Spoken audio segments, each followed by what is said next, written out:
آج یہ شریعت ہم تک نہیں پہنچتی، آج یہ مذہب ہم تک نہیں پہنچتا۔ میرے آقا اس وقت اپنے حجرے میں واپس تشریف نہیں لے جاتے ہیں۔ میرے آقا نے فرمایا اے مکے والو، تم میرے راستے میں کتنے بھی کانٹے بچھاتے رہو، میں تمہارے راستے میں پھول بچھاتا رہوں گا۔ میرے آقا جیسے ہی تبلیغ کے لیے باہر تشریف لائے، ایک ظالم نے ایسا پتھر کا نشانہ باندھ کر کے میرے آقا کے اوپر چلایا کہ میرے آقا کی مقدس پیشانی پہ آ کر کہ وہ پتھر لگا، آقا کی مقدس پیشانی سے خون بہنے لگا۔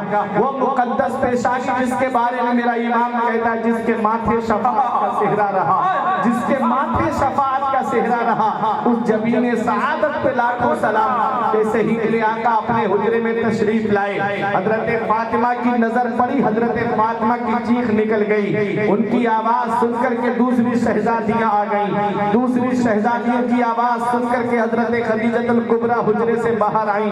کیا دیکھا کہ میرے آقا کی مقدس پیشانی سے خون چھلک رہا ہے۔ حضرت خدیجہ الکبریٰ نے کپڑے کو پانی میں بھگو کر کے میرے آقا کی مقدس پیشانی سے خون کو صاف کیا۔ آج کی عورت ہوتی تو کہہ دیتی کہ آپ کو کیا پڑی ہے یہ پریشانی اٹھانے کی، اگر یہ قوم جہنم میں جانا چاہتی ہے تو اسے جانے دیجئے، آپ جو پتھر کھا رہے ہیں، آپ جو پریشانی اٹھا رہے ہیں۔ میرے آقا کی شریک حیات ام المؤمنین حضرت خدیجہ الکبریٰ رضی اللہ تعالی عنہا نے کہا یا رسول اللہ آپ پریشان نہ ہو، اللہ آپ کی محنتوں کو ضائع نہیں فرمائے گا، آپ ایسے ہی محنت کیجئے۔ میرے آقا حضور صلی اللہ تعالی علیہ وسلم اسلام کی تبلیغ کے لیے جیسے ہی حرم شریف میں پہنچے، میرے آقا نماز پڑھ رہے تھے، ظالم ہنس کر کے کہتے ہیں آج کون سا مذاق کیا جائے محمد صلی اللہ علیہ وسلم، اللہ اکبر بولے محمد سے آج کون سا مذاق کیا جائے۔ ایک ظالم کہتا ہے تم ٹھہرو میں ابھی آتا ہوں، برابر میں اونٹ ذبح ہوا تھا، اس کی اوجڑی کپڑے میں باندھ کر کے لایا، اور میرے آقا جیسے ہی سجدے میں تشریف لے گئے، میرے آقا کی مقدس پشت پر ان کی اوجڑی رکھ دی جاتی ہے۔ میرے آقا سجدے کی حالت میں ہے۔ رات مسلمان اس وقت کم تعداد میں تھے، ابو جہل، ابو لہب، عتبہ، شیبہ، روایتوں میں ملتا ہے ایسے ہنس رہے تھے ٹھٹا مار کر کے کہ ایک دوسرے پہ گرے جا رہے تھے۔ حضرت فاطمہ الزہرا آئیں، ابو جہل نے گھڑکی دی لیکن آپ نہیں ڈری، عتبہ نے آنکھیں دکھائیں لیکن آپ نہیں ڈری، ان کو ہٹاتی ہوئی آپ پہنچ گئی اور آپ نے اونٹ کی اوجڑی ہٹائی، میرے آقا نے سجدے سے سر کو اٹھایا۔ میرے آقا سے پوچھا گیا یا رسول اللہ آپ کی زندگی کا وہ سب سے کٹھن دن کون سا ہے؟ تو میرے آقا نے فرمایا میں طائف کا میدان آج تک نہیں بھولا۔ جب میرے آقا طائف کے میدان میں اسلام کی تبلیغ کے لیے تشریف لے گئے تو میرے آقا حضور صلی اللہ علیہ وسلم کے وہاں پہنچنے سے پہلے ابو جہل پہلے پہنچ جاتا ہے اور وہاں بچوں کو، لڑکوں کو پہلے ہی شریر لڑکوں کو سیٹ کر دیتا ہے۔ جیسے ہی میرے آقا پہنچے ان لڑکوں نے میرے نبی پہ پتھروں کی بارش کر دی اور ایسے پتھر کے ایک پائے مبارک میں پتھر لگتا آقا قدم مبارک اوپر اٹھا لیتے جب تک دوسرے پائے مبارک میں آ کر کے پتھر لگتا۔ آپ نالین شریف خون سے بھر گئی تھی۔ ایک بات کے اندر آپ تشریف لے گئے، ہوا کے فرشتے نے کہا یا رسول اللہ آپ اجازت دیں ہم ان کو پہاڑوں سے ٹکرا کے مار دیں۔ پانی کے فرشتے نے کہا یا رسول اللہ آپ ہمیں اجازت دیجئے اتنا پانی برساؤ یہی ڈوب کے مر جائیں گے طائف والے۔ ایک فرشتے نے کہا آقا اجازت دو، طائف دو پہاڑوں کے بیچ میں بستی آباد ہے، دونوں پہاڑ ملا دیتا ہوں یہی پس کر کے مر جائیں گے۔ اس وقت میرے آقا نے فرمایا میں دنیا میں قہر و غضب بن کر نہیں آیا ہوں، میں تو رحمت للعالمین بن کر آیا ہوں، غریبوں کو سینے سے لگانے کے لیے آیا ہوں۔ میرا امام بریلوی سے پکار کے کہتا ہے یہ وہی ہے جو بخش دیتے ہیں، یہ وہی ہے جو بخش دیتے ہیں، کون ان جرموں پہ سزا نہ کرے، ارے لے لیتا سب چلے مدینے کو، میں نہ جاؤں مرے خدا نہ نعرے تکبیر، نعرے رسالت، نعرے غوثیت، کلام اعلی حضرت، کرامت اعلی حضرت، علامہ فرمان رضا منظری۔ آج دنیا کا اصول تو یہ ہے، آج دنیا کا طریقہ تو یہ ہے، اگر کوئی کسی انسان کو ستاتا ہے اور اگر وہ پہلے کمزور ہے اور جب اس پہ پاور آ جاتی ہے، جب وہ پاورفل ہو جاتا ہے تو پہلے ان لوگوں کو تلاش کرتا ہے جنہوں نے ان پہ ظلم کیا ہے، جنہوں نے اس کو ستایا ہے۔ آج کا دنیا کا طریقہ تو یہ ہے کہ جس نے جس کو ستایا ہے اگر وہ پاور میں آ جائے تو پہلے اپنے ستانے والے کو تلاش کرتا ہے۔ یہ مدینے والے مصطفیٰ ہیں، دیکھو یہ اسلام کیسے پھیلایا میرے نبی نے، اس اسلام کی خاطر کتنی قربانیوں کا سامنا کیا ہے میرے آقا نے۔ آؤ ذرا دیکھو سن ہجری 8 میں جب نبی نے مکے کو فتح کیا، اس وقت وہ لوگ جو میرے نبی کے راستے میں کانٹے بچھاتے تھے وہ بھی ڈرے سہمے بیٹھے ہیں، وہ لوگ جو نبی کے اوپر ظلم و ستم کے پہاڑ توڑتے تھے وہ بھی آج ڈرے سہمے بیٹھے ہوئے ہیں۔ پتہ نہیں آج محمد کیا کریں گے۔ 10,000 کا لشکر جرار لے کر کے میرے آقا جیسے ہی مکہ شریف میں داخل ہوئے، کافر ڈرے ہوئے اپنے اپنے گھروں میں بیٹھے تھے۔ حضرت سیف اللہ خالد ابن ولید نے کہا الیوم یوم الملحمہ، آج کا دن تو بدلہ لینے کا دن ہے، آج کا دن تو قتل و غارت کرنے کا دن ہے۔ جس نے نبی کو ستایا ہے ایک کو بھی نہیں چھوڑا جائے گا، چن چن کر کے بدلہ لیا جائے گا۔ جب میرے نبی نے سنا فرمایا اے سیف اللہ خالد ابن ولید یہ کیا کہہ رہے ہو، الیوم یوم الملحمہ، آج کا دن بدلہ لینے کا دن ہے، یہ مت کہو بلکہ یہ کہو الیوم یوم المرحمہ، آج تو رحم کرنے کا دن ہے، آج کا دن تو غریبوں کو سینے سے لگانے کا دن ہے، آج کا دن تو غریبوں کو کلیجے سے لگانے کا دن ہے۔ آج وہ حضرت ابو سفیان کا گھر جس کے اندر میرے نبی کے قتل کی میٹنگیں کی جاتی تھی، اس گھر کے اندر کے بارے میں میرے آقا فرماتے ہیں جو ابو سفیان کے گھر میں چلا جائے اسے امان ہے، جو اپنا دروازہ بند کر لے اسے امان ہے، جو ہتھیار ڈال دے اسے امان ہے۔ نبی نے فرمایا بچوں پہ حملہ مت کرنا، بوڑھوں پہ حملہ مت کرنا، کسی کی عبادت کا حکم مت توڑنا۔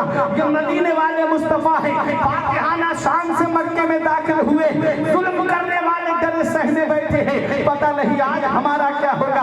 میرا ایمان کہتا ہے یہ وہی ہے جو بخش دیتے ہیں، یہ وہی ہے جو بخش دیتے ہیں، کون ان جرموں پہ سزا نہ کرے۔ اللہ اکبر، یہ مدینے والے مصطفیٰ ہیں جو اب نبی کو ستانے والے لوگوں کو میرے آقا معاف کر رہے ہیں۔ اے میرے پیارے مسلمانوں، یہ اسلام جب قوم تک پہنچ گیا، جب یہ اسلام امت تک پہنچ گیا، جب یہ مذہب اسلام اس امت تک پہنچا تو امت کہتی ہے یا رسول اللہ ہم آپ کو اس اسلام کے بدلے میں کیا بدلہ دے، یا رسول اللہ ہم آپ کو کیا بدلہ دے سکتے ہیں۔ رب نے قرآن میں فرمایا قل، اے محبوب اپنے امتیوں سے کہہ دو لا اسألکم علیہ اجرا، مجھے تم سے کوئی اجرت نہیں چاہیے، مجھے تم سے کوئی بدلہ نہیں چاہیے، مجھے تم سے کوئی معاوضہ نہیں چاہیے۔ ارے میں تو تمہیں دینے کے لیے آیا ہوں، تمہیں جان ملی ہے تو نبی کے صدقے میں ملی ہے، تمہیں مال ملا ہے تو نبی کے صدقے میں ملا ہے، تمہیں ایمان ملا ہے تو نبی کے صدقے میں ملا ہے، تمہیں رمضان ملا ہے تو نبی کے صدقے میں ملا ہے، تمہیں قرآن ملا ہے تو نبی کے صدقے میں ملا ہے، تمہیں رحمان ملا ہے تو نبی کے صدقے میں ملا ہے۔ میرے آقا کے صدقے میں ہم کو کائنات کی ہر چیز ملی ہے۔ میرا امام پکار کے کہتا ہے مالک کونین ہے وہ پاس کچھ رکھتے نہیں، دو جہاں کی نعمتیں ہیں ان کے۔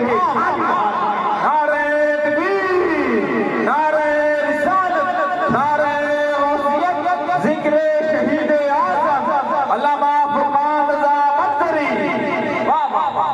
ہمیں ہر چیز نبی کے صدقے میں ملی، ہر چیز نبی کے صدقے میں ملی ہے۔ ہم یہاں پر آئے ہیں تو نبی کے صدقے میں آئے ہیں، یہاں سے جائیں گے تو نبی کے صدقے میں جائیں گے۔ میرا ایمان کہتا ہے زمین و زمان تمہارے لیے، مکین و مکان تمہارے لیے، زمین و چنا تمہارے لیے، بنے دو جہاں تمہارے لیے، دہن میں زبان تمہارے لیے، بدن میں ہے جان تمہارے لیے، ہم آئے یہاں تمہارے لیے، اٹھے بھی وہاں تمہارے لیے۔ تو ہمیں نبی کے صدقے میں سب کچھ ملا، مال ملا، اولاد ملی، تو آقا تو ہمیں دینے کے لیے آئے ہیں۔ اللہ کا تصور بتا رہا ہے کہ آقا کچھ چاہ رہے ہیں۔ قل لا اسألکم علیہ اجرا، اے محبوب آپ اپنے امتیوں سے کہہ دو لا اسألکم علیہ اجرا، میں تم سے کوئی اجرت نہیں مانگتا، میں تم سے کوئی معاوضہ نہیں مانگتا۔ جو اسلام میں نے تم تک پہنچایا، جو تبلیغ اسلام میں نے تمہارے درمیان کی، مجھے اس کا بدلہ نہیں چاہیے۔ الا المودۃ فی القربى، میرے اہل بیت سے محبت کرنا، میرے اہل بیت سے پیار کرنا، میرے اہل بیت سے عقیدت رکھنا۔ پتا چلا اہل بیت کی محبت کا مطالبہ آقا ہم سے کر رہے ہیں۔ اب اہل بیت میں آتے کون ہیں؟ اہل بیت میں کون کون شامل ہیں؟ تو اب ایک حدیث پاک سنو، ترمذی شریف جلد ثانی باب مناقب اہل بیت صفحہ نمبر 422 کی حدیث پاک۔ ان عمرو ابن ابی سلمہ قال لما نزلت هذه الآية انما يريد الله ليذهب عنكم الرجس اهل البيت ويطهركم تطهيرا في بيت ام سلمہ فدعا النبي فاطمة وحسنا وحسینا فجل لهم بالكساء وعلي خلف ظهره فجل لهم بالكساء ثم قال اللهم هؤلاء اهل بيتي اذهب عنهم الرجس وطهرهم تطهيرا۔ حضرت عمرو ابن ابی سلمہ بیان کرتے ہیں کہ جب یہ آیت کریمہ سورہ احزاب کی آیت کریمہ کہ اے نبی کے گھر والوں، اللہ تعالیٰ نے تم کو ہر گندگی اور ناپاکی سے دور فرما دیا ہے، تم کو خوب خوب پاک فرما دیا ہے۔ جب یہ آیت کریمہ حضرت ام سلمہ کے گھر میں نازل ہوئی تو میرے آقا نے حضرت فاطمہ کو بلایا، امام حسن امام حسین کو بلایا اور ان کو اپنی چادر کے نیچے چھپا لیا۔ وعلی خلف ظہرہ، اور مولا علی شیر خدا نبی کی پشت انور کے پیچھے کھڑے تھے، آقا نے ان کو سامنے کیا، ان کو بھی چادر کے نیچے چھپا لیا۔ کتنے تن ہو گئے چادر کے نیچے؟ 4 تن۔ آقا نے اپنا سر مبارک بھی چادر کے نیچے چھپا لیا، اب 5 تن چادر کے نیچے ہو گئے، اسی لیے ہم کہتے ہیں پنجتن۔ میرے آقا دعا کرتے ہیں اللہم ہؤلاء اہل بیتی، اے اللہ یہ میرے اہل بیت ہیں، ان سے ہر طرح کی گندگی اور ناپاکی کو دور فرما دے اور انہیں خوب خوب پاک فرما دے۔ پتہ چلا اہل بیت میں حضرت علی آتے ہیں، اہل بیت میں حضرت فاطمہ آتی ہیں، اہل بیت میں امام حسن آتے ہیں، اہل بیت میں امام حسین آتے ہیں۔ اے میرے پیارے مسلمانوں، نبی نے کیا اڑھایا ہے؟ نبی نے اپنی مقدس چادر کو اڑھایا ہے، اور نبی کی چادر مبارک کیا ہے؟ ذرا ایک بات آپ سن لیجئے، میرے آقا اپنے حجرے سے باہر تشریف لے گئے، چادر مبارک حجرے میں رکھی ہوئی ہے۔ حضرت عائشہ صدیقہ رضی اللہ تعالی عنہا نے نبی کی چادر مبارک کو اوڑھ لیا ہے، اور جیسے ہی چادر کو اوڑھا ہے تو رحمت و انوار کی موسلادھار بارش کو دیکھ رہی ہیں، رحمت و انوار کی موسلادھار بارش ہو رہی ہے۔ جیسے ہی میرے آقا تشریف لائے، حضرت عائشہ عرض کرتی ہیں یا رسول اللہ اتنی تیز بارش ہو رہی ہے، آپ کا لباس بھیگا ہوا نہیں ہے، آپ کا بدن شریف بھیگا ہوا نہیں ہے، یا رسول اللہ اتنی تیز بارش ہے۔ نبی نے فرمایا عائشہ بارش کہاں ہو رہی ہے؟ عرض کیا آقا میں بارش دیکھ رہی ہوں۔ نبی نے فرمایا عائشہ تم نے اوڑھا کیا ہے؟ عرض کیا آقا آپ کی چادر مبارک کو میں نے اوڑھا ہے۔ نبی کی چادر مبارک کو حضرت عائشہ صدیقہ رضی اللہ تعالی عنہا نے اوڑھا۔ نبی نے چادر کو ہٹایا، فرمایا اب دیکھو۔ جب حضرت عائشہ نے دیکھا تو اب بارش نظر نہیں آ رہی ہے، یہ میرے نبی کی چادر مبارک کا کمال ہے، میرے آقا اپنے حجرے میں موجود نہیں ہے۔ تب حضرت عائشہ نے اس چادر مبارک کو اوڑھ لیا ہے تو رحمت و انوار کی موسلادھار بارش کو دیکھ رہی ہے، اور ادھر نبی نے مولا علی کو چادر اڑھائی ہے، حضرت فاطمہ کو چادر اڑھائی ہے، امام حسن کو چادر اڑھائی ہے، امام حسین کو چادر اڑھائی ہے، اور خود صاحب چادر بھی موجود ہے۔ تو سوچو جب حضرت عائشہ خود سے چادر اوڑھ لے تو رحمت و انوار کی موسلادھار بارش کو دیکھ لے، ادھر نبی نے امام حسن کو چادر اڑھائی، امام حسین کو چادر اڑھائی، مولا علی کو چادر اڑھائی، حضرت فاطمہ کو چادر اڑھائی، تو مولا علی نے کیا دیکھا ہوگا؟ حضرت فاطمہ نے کیا دیکھا ہوگا؟ امام حسن نے کیا دیکھا ہوگا؟ امام حسین نے کیا دیکھا ہوگا؟ میرا ایمان کہتا ہے کہ نبی نے مدینے میں بیٹھے بیٹھے حسین کو کربلا کا پورا نقشہ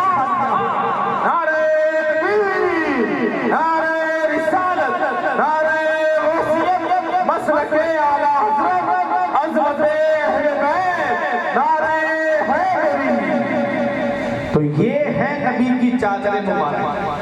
نبی نے مولا علی کو چادر اڑھائی، حضرت فاطمہ کو چادر اڑھائی، امام حسن کو، امام حسین کو چادر اڑھائی۔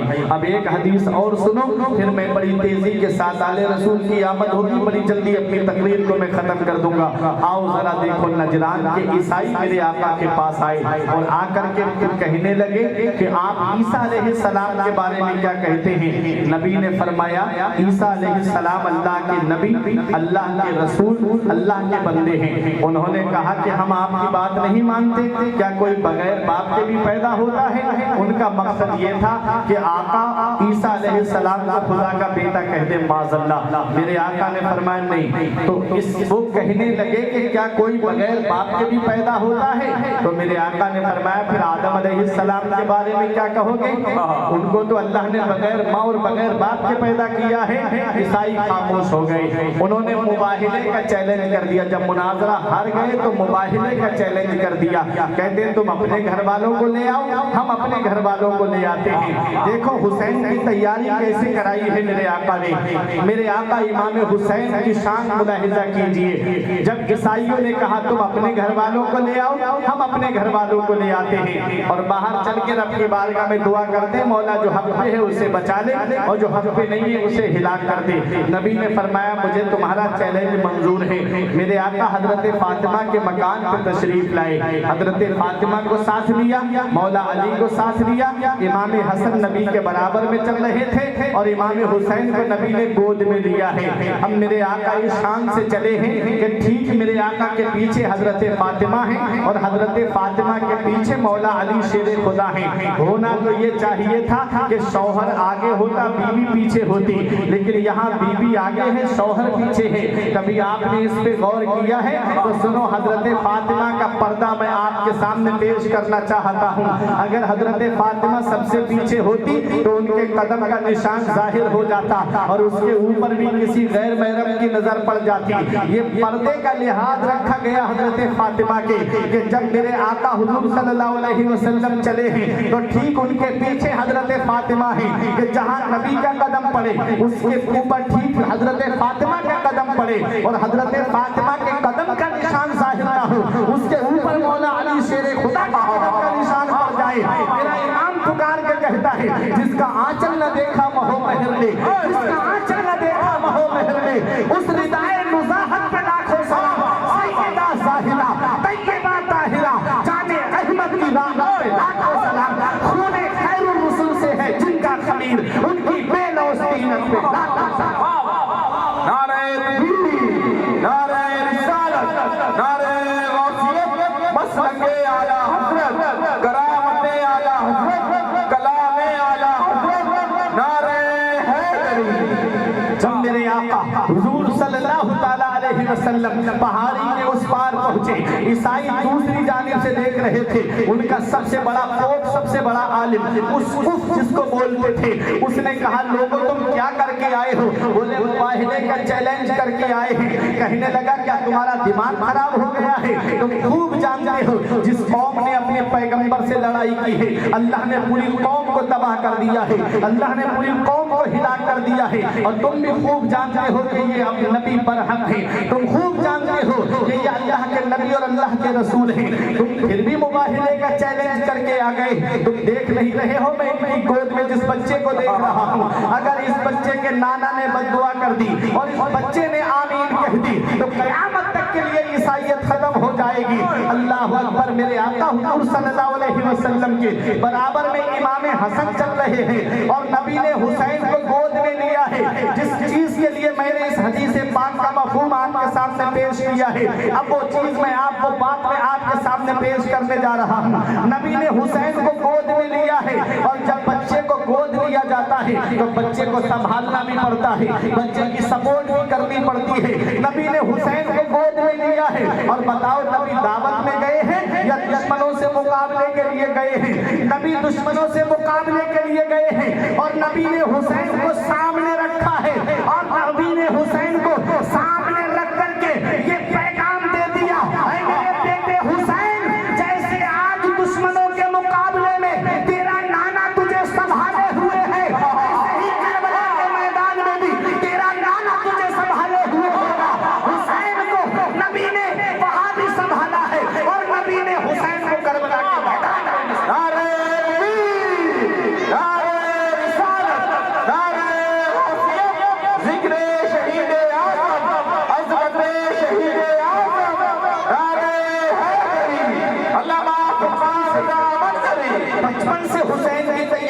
کرائی جا رہی ہے کیونکہ بچپن سے شہادت مشہور ہو گئی تھی۔ جیسے ہی آقا حسین اس دنیا میں تشریف لائے نبی فرشتے نے آ کر کے خبر دے دی تھی، یا رسول اللہ جس نواسے کو پیار فرما رہے ہو اس نواسے کو آپ کی امت کے آپ کا کلمہ پڑھنے والے کربلا کے میدان میں 3 دن کا بھوکا پیاسا شہید کر دیں گے۔ میرے آقا کو لا کر کے وہ مٹی بھی دی جاتی ہے، یا رسول اللہ یہ اس جگہ کی مٹی ہے جہاں حسین کو شہید کر دیا جائے گا۔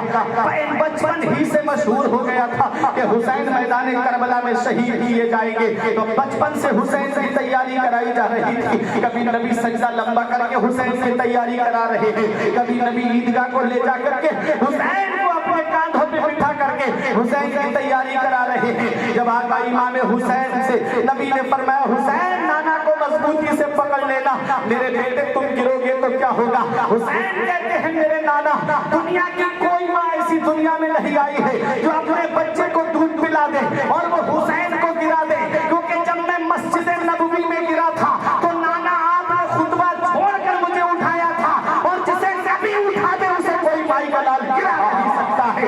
زمانے کی نگاہوں میں وہ رسوا ہو نہیں سکا، نبی کہتے جسے اونچا وہ نیچا ہو نہیں سکتا۔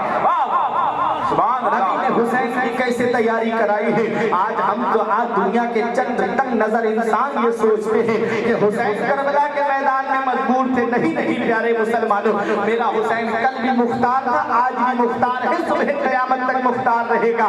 وہ میرے آقا امام حسین، ذرا آپ کو میں بتا دوں کون حسین ہے؟ کون حسین؟ وہ حسین جنہیں رسول خدا کی تصویر کہا جاتا ہے، وہ حسین جنہیں صدیق کی صداقت کا پیکر کہا جاتا ہے، وہ حسین جنہیں فاروق اعظم الشہداء علی الکفار کی شمشیر برہنہ کہا جاتا ہے، وہ حسین جنہیں رحم و کرم میں ذوالنورین جامع القرآن کا مظہر اعظم کہا جاتا ہے، وہ حسین جنہیں مولا علی کا لخت جگر کہا جاتا ہے، وہ حسین جنہیں فاطمہ کا نور نظر کہا جاتا ہے، وہ حسین جنہیں حسن کا برادر کہا جاتا ہے، وہ حسین جنہیں اسلامی لشکر کا سپہ سالار کہا جاتا ہے۔